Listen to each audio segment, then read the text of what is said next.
Hey everyone, Kylie here. Welcome back to my channel.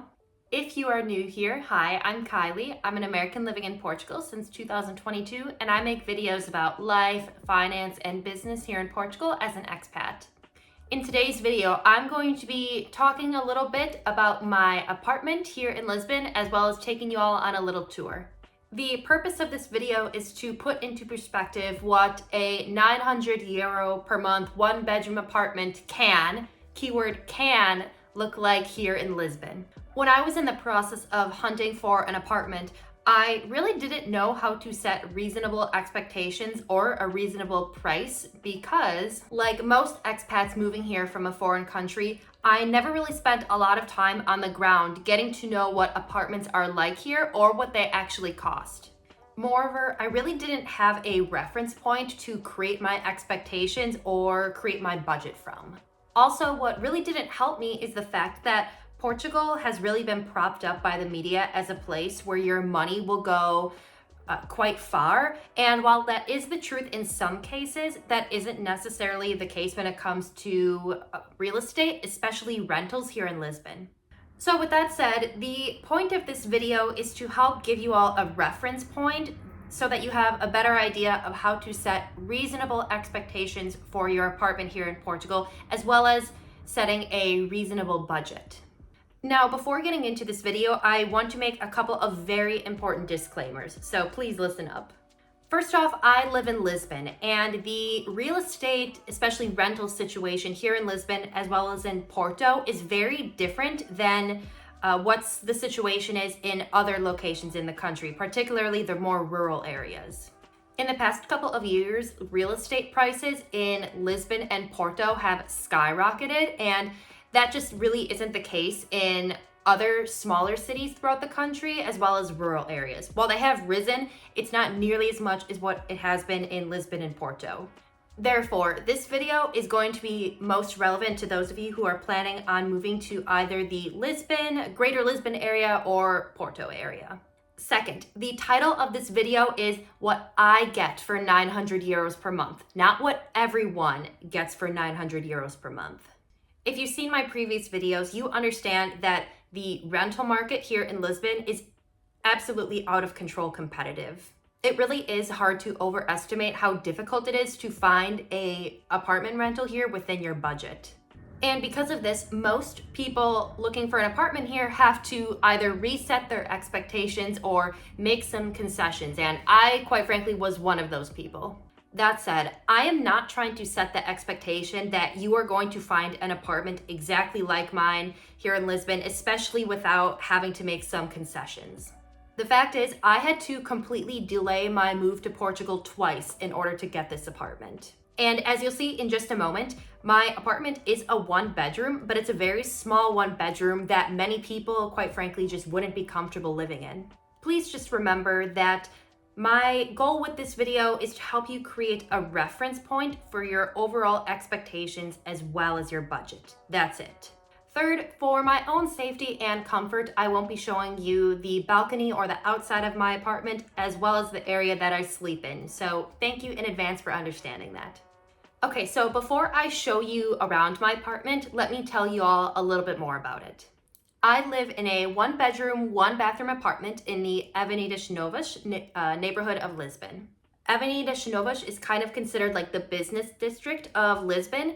It's a lot more modern than the more popular touristic areas of Lisbon, but in my opinion, it still maintains a lot of that old, cute Portuguese charm. If you've ever visited Lisbon as a tourist, then you probably never came to this neighborhood because it is generally outside of the main touristy areas of the city.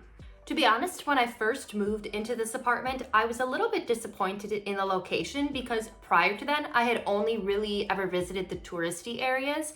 However, now that I'm living here, I'm actually quite grateful to be living in this neighborhood because it does have a much more local neighborhood calming feel than the more touristy popular areas, and all of my needs in terms of groceries, dry cleaning, office supplies, whatever, you name it, can basically be found in this neighborhood quite easily. Also, while it is secluded from the more touristy areas in the central part of the city, we have so much public transit here. We have the red, blue, and yellow metro lines all very close to my apartment, that it's easy to get anywhere you want within just a few minutes. Now, the size of the apartment, it is quite small.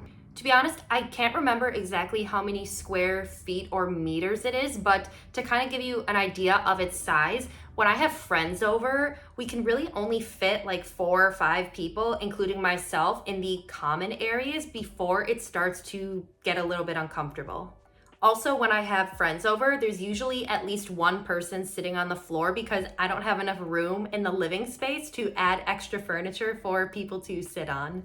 Also, I don't have a full kitchen. It's more of like a kitchenette with a small refrigerator and a microwave oven hybrid.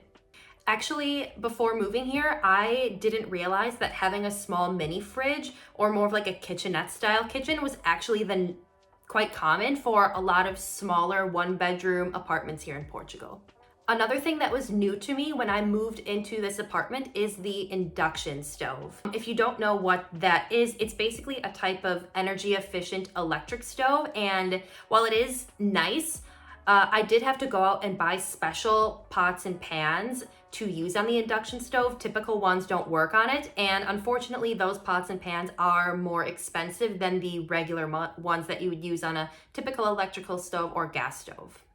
In all the years I lived in the US, I never saw an induction stove before. Just a few other points about my apartment.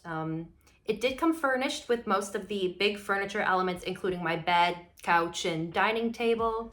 I don't have laundry in my apartment unit, but we do have communal laundry in my apartment complex downstairs in the basement.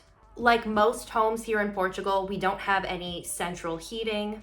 There is 24/7 security on my property. And I do have a small balcony / outdoorsy area right off my living space. And I think that covers the basics of my apartment, so let's go ahead and get into the tour. Hey everyone, Kylie here. I'm sorry my neighbor's dog is barking like crazy, so please do your best to ignore that. But let's go ahead and get started with the apartment tour. Okay, so I'm starting from my front door. When you walk in, you are immediately in the common area, which is the kitchen / living space combined. If you enter and go to the right, you have my little kitchen area. Over here is my mini fridge that I talked about before, as well as my sink. And this is the oven / microwave hybrid that I talked about before, and then the induction stove. This is honestly the perfect little space for me to cook. However, it does start to get uncomfortable when someone else is here trying to do, for example, the dishes while I cook or make a coffee. There really isn't much room for more than one person over here. When you turn around, you go into the little living area. Again, this is a great space for me or 1 or 2 friends, but other than that, when you start to add more people, it does get pretty uncomfortable in here. On the other side of the curtains to the right, I do have my balcony, but like I said, I'm not going to be walking out there in this video. Then if we walk out of the kitchen / living area down this hallway, we go to the little dining section. Again, not very spacious, but it's nice for me or 1 or 2 friends to hang out and have dinner here every once in a while. This is also the area where I'll pull up my laptop and work from most of the time. If I turn to the right from the dining area, this door in front of me leads to the bathroom. I will say that when we are speaking in terms of proportions, my bathroom is much bigger than the kitchen and living space I have here.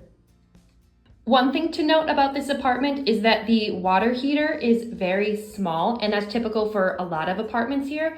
So if I spend more than maybe 10 minutes taking a hot shower, the temperature of the water will start to drop. And that's pretty, like I said, pretty common for most places here in Portugal. Now, if we exit the bathroom and return to the hallway, this does lead to my bedroom area. Again, I won't be showing much of that area where I sleep, but I will show you some of the closet space that I have in there.